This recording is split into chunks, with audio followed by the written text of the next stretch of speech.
In this video, I'm going to walk you through how to fix the problem of Samsung moisture detected in USB ports. Now, the first thing you do is this: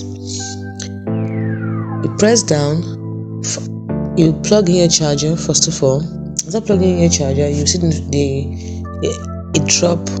a water drop icon on the charging port.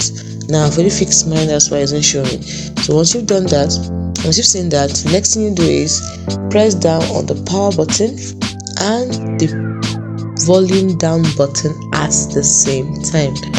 Press on the power button and the volume down button at the same time, and press down and keep on pressing down on it until the phone shows it's like a hard reset.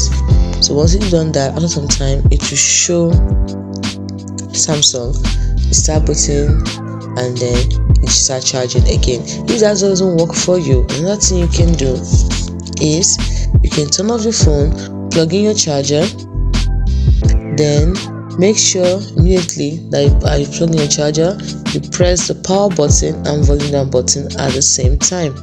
Once you've done this, keep on pressing until the charging symbol is flashing. Then release the power button, but keep pressing the volume down button. Finally,